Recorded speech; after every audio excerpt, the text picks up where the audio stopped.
The wind is howling against the canvas of my tent tonight, a mournful sound that reminds me of the wolves that prowled the dark forests of Germania. My hands are stiff with cold and age, the joints ache as I hold this pen, but the mind travels back. It travels away from this frozen frontier, away from the smell of wood smoke and unwashed soldiers, back to a time of sunlight and marble, back to the beginning. I am Marcus Aurelius. The world calls me emperor. They call me master of the legions. But before the titles, before the wars, before the gray hairs, I was just a boy. A boy named Marcus who loved books more than swords and silence more than applause. I want to tell you the story of how my life was stolen, or perhaps given. It depends on how you look at the tapestry the fates have woven. It begins with a man who cast a shadow so long it seemed to cover the entire world. Hadrian. Even now, decades later, the name makes my heart beat a little faster. To you, he is history. To me, he was a force of nature. I was living in my grandfather's house, a quiet, serious child who found the noise of the city overwhelming. I remember the day he came. The house was in a panic. Slaves were scrubbing floors that were already clean. My grandfather put on his best toga. The emperor was coming. When he entered, the air in the room changed. It became heavier, charged with an invisible electricity. Hadrian was not a beautiful man in the traditional sense. His face was weathered by the sun of 100 provinces. His beard was thick, his eyes restless and burning with an intelligence that was almost frightening. He looked at everything. He judged everything. And then he looked at me. I was hiding in the library, or trying to. I was clutching a scroll of Stoic teachings, trying to make myself invisible behind a bust of Plato. But Hadrian saw everything. He walked towards me, his stride long and purposeful. I remember the sound of his breathing. It was heavy even then, a rasp that hinted at the illness that would later consume him. He loomed over me. "What are you reading, little philosopher?" he asked. His voice was not kind, but it was not cruel either. It was curious. I showed him the scroll. It was a text about truth, about living in accordance with nature. He took it from my trembling hands. He read a few lines, then looked at me with a piercing gaze that felt like it was stripping away my skin to see the soul beneath. "Verissimus," he said, "the truest one." He laughed, a dry bark of a sound, and handed the scroll back. That nickname would stick to me for the rest of my life, but in that moment it felt like a prophecy and a curse. I did not know then that he was searching. Hadrian had no son. He had no heir of his own blood. The empire was his child, and he was desperate to find a guardian for it. He looked at the men of Rome, the preening senators, the greedy generals, the sycophants who laughed at his jokes and plotted behind his back. He saw wolves. He saw men who would tear the empire apart for a scrap of power. He wanted something else. He wanted a shepherd. He saw in me a seriousness that was rare for a child. He saw a boy who preferred truth to flattery. And so the spider began to weave his web around the fly. I was summoned to the palace often after that. The Palatine Hill. To most it was paradise. To me it was a golden cage. I walked through halls lined with statues of gods and heroes beneath ceilings painted with gold leaf that shimmered in the lamplight. But I felt the coldness of the place. The courtiers smiled with their mouths, but their eyes were dead. They watched me. They whispered, "Why is the boy here? What does Caesar see in him?" I tried to ignore them. I tried to focus on the lessons Hadrian taught me. He would take me walking in the imperial gardens among the cypress trees and the fountains. He did not talk to me as a child. He talked to me of statecraft, of the burden of command. "Look at them, Marcus," he would say, gesturing to the bustling city below us. "They think I am a god, but I am just a man holding back the tide. If I sleep, the dam breaks. If I falter, the chaos comes." He terrified me. He spoke of the world as a place of endless struggle where civilization is a thin veneer over barbarism. He told me that a ruler must be a slave to his duty, that he has no life of his own, no friends, only subjects and enemies. I listened, and a cold dread settled in my stomach. I did not want this life. I wanted to be a philosopher. I wanted to wear a rough cloak and sleep on the ground and spend my days contemplating the mysteries of the universe. I did not want the purple. I did not want the power of life and death. But who says no to Hadrian, who refuses the sun when it decides to shine upon you? The day he made his decision official is burned into my memory. We were at his villa in Tivoli, a sprawling complex of pools and libraries that was more a city than a house. He was sick by then, his body swelling with dropsy, his temper short and violent. He called me to his bedside. Antoninus was there, my uncle, a man of infinite kindness and patience. Hadrian's voice was weak, but his will was iron. He told us his plan. He would adopt Antoninus as his son and heir. But on one condition: Antoninus must in turn adopt me. The line of succession was set. The trap was sprung. I looked at Antoninus and I saw the resignation in his eyes. He accepted the burden for the sake of the empire, and I stood there, a boy of 17, and felt the weight of the world settle onto my shoulders. I wanted to cry out. I wanted to run. I wanted to beg him to choose someone else, anyone else. There were men who would kill for this honor. Why give it to the one who did not want it? But perhaps that was the point.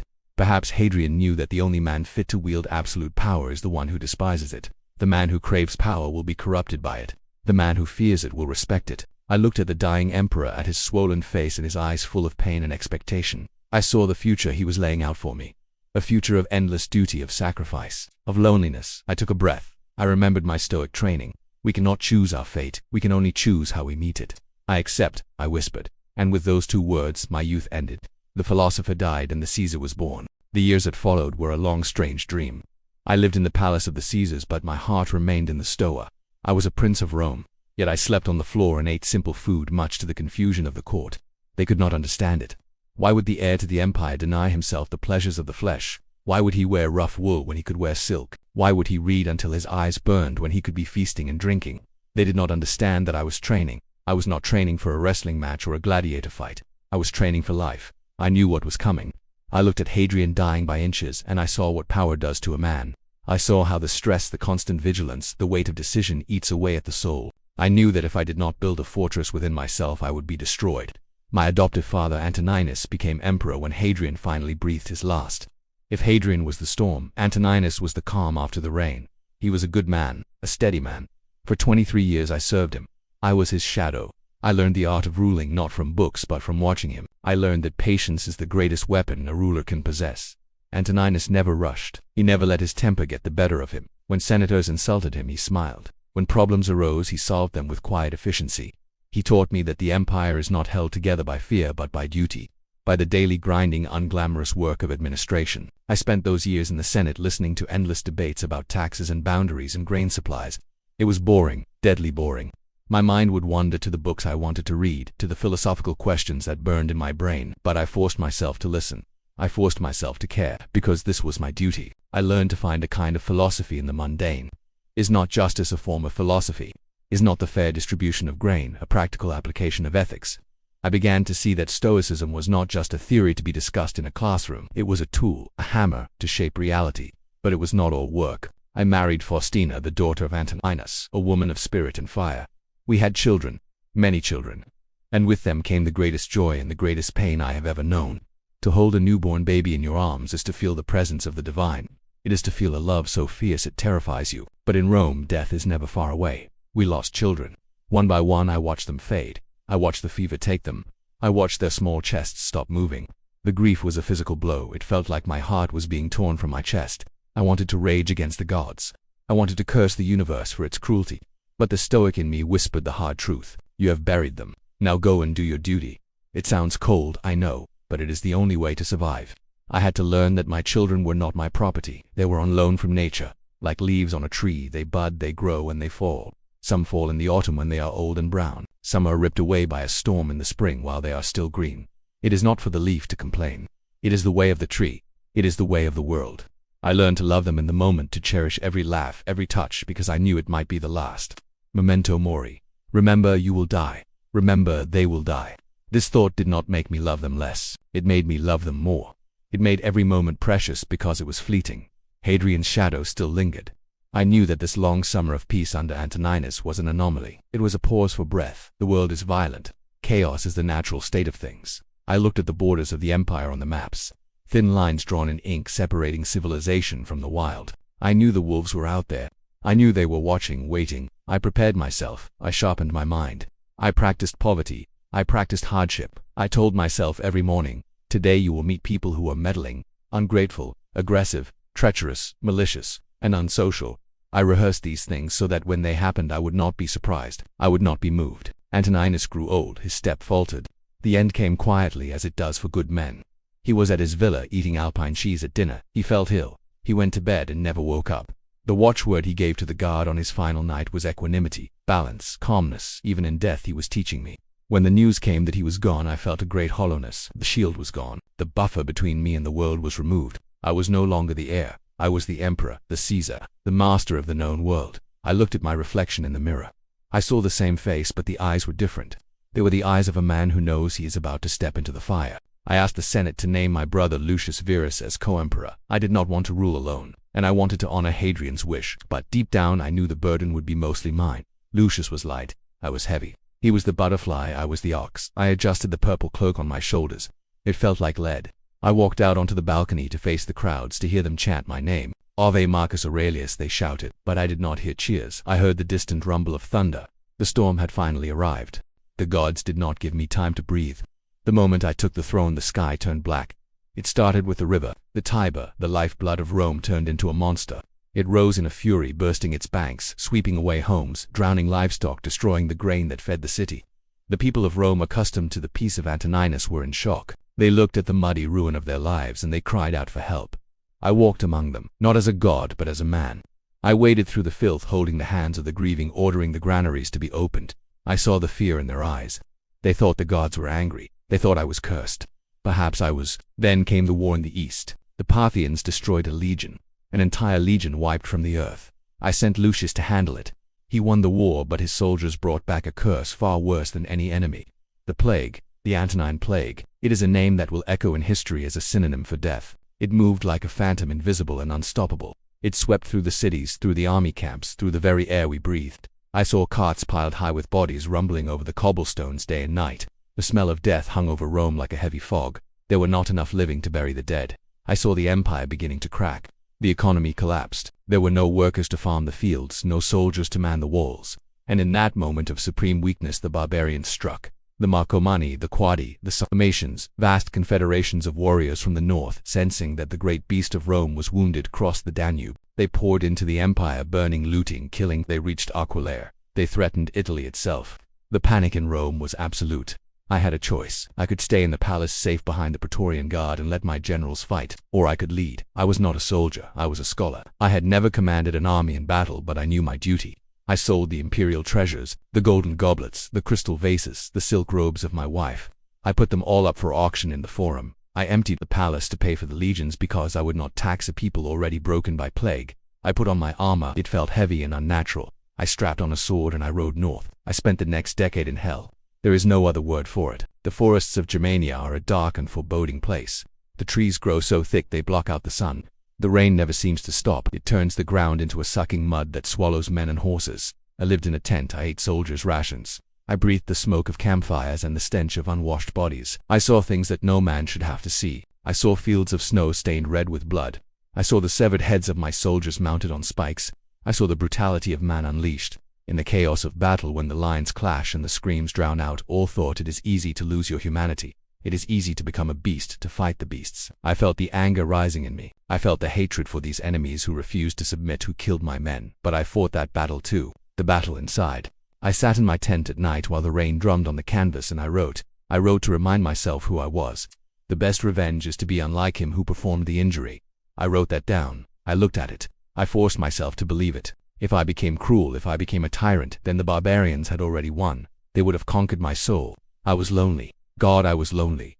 Lucius died. My wife Faustina died in a camp in the east, far from home. I was surrounded by men who obeyed me but did not know me. I was the emperor, the figurehead, the symbol. But inside I was just a man, aging, aching, grieving. I turned to my philosophy not as a comfort but as a survival mechanism. I wrote, "You have power over your mind, not outside events. Realize this, and you will find strength." I repeated this mantra until it became the rhythm of my heartbeat. I realized that my pain was just an impression. My grief was just an opinion. The core of me, the daimon within, remained untouched. I led the legions to victory. We pushed them back. We saved the empire, but there was no joy in it, only exhaustion. I looked at the faces of the young soldiers who cheered me. They were so young, so full of life, and I knew that many of them would not see the winter end. I felt a profound pity for them, for myself, for all of us caught in this grinder of history. We are all just smoke and dust. Alexander the Great and his mule driver are both dead, and the same thing happened to both. They were returned to the earth. This thought did not depress me. It liberated me. If nothing lasts, then nothing is worth worrying about. Do your duty, be a good man, and let the rest go. The candle is burning low now. The wax pools at the base, a metaphor for my own life melting away. I am in Vindobona now, near the great river. The camp is quiet, but for the coughs of the centuries, the plague has found me at last. I feel it in my chest, a tightness that grows with every hour. The fever comes and goes, bringing with it strange dreams of Rome, of sunlight, of faces long gone. The doctors bustle about mixing their potions, whispering in hushed tones. They think I cannot hear them. They are afraid. Not for me, but for themselves. For what comes after. They know that my son Commodus is ... not like me. But that is a burden I can no longer carry. I have done what I could. I look at the stack of parchment on the table beside my cot, my meditations, scraps of thoughts written in the quiet moments between battles. I never intended for anyone to read them. They were a conversation with myself, a way to keep the mad dog of the mind on a leash. I pick up a sheet and read the words I wrote years ago. Waste no more time arguing about what a good man should be. Be one. It seems so simple now at the end. Why do we complicate life so much? We spend our days chasing shadows, fame, wealth, the approval of strangers. And for what it is all vanity, it is all ash. I look at my hands. They are spotted with age, trembling slightly. These hands have signed death warrants. They have caressed the faces of my children. They have held the reins of a horse in the thick of battle. They have held the scroll of the law. They have done their work. Nature gave me a role to play and I have played it. I did not ask to be emperor. I did not ask for the wars or the plague. But I did not run from them either. I stood my ground. I held the line. That is all a man can do. To you, my friend who listens to this voice across the vast silence of centuries, I have a message. You think your times are hard. If you think your burdens are heavy, they are. I do not deny your pain, but look at me. I was the most powerful man in the world, and yet I could not save my children from death. I could not stop the plague. I could not make the world peaceful. Power is a mirage. The only true empire is the one within your own mind. Do not let the world break your spirit. When you wake up in the morning, tell yourself, the people I deal with today will be difficult, ungrateful, arrogant.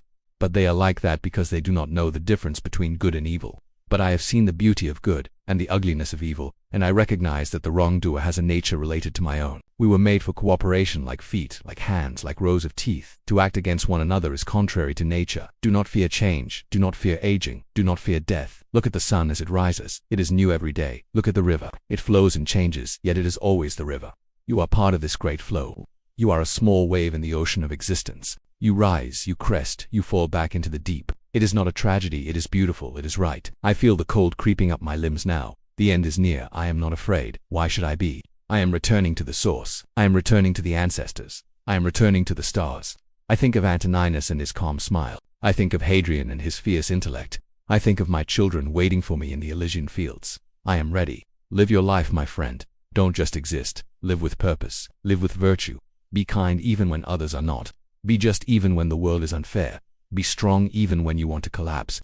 The light within you is divine. Protect it, nurture it, let it shine. The darkness is closing in, but it is a gentle darkness, a velvet cloak. I close my eyes. I take a breath. It is time to rest. It is time to go home. Farewell.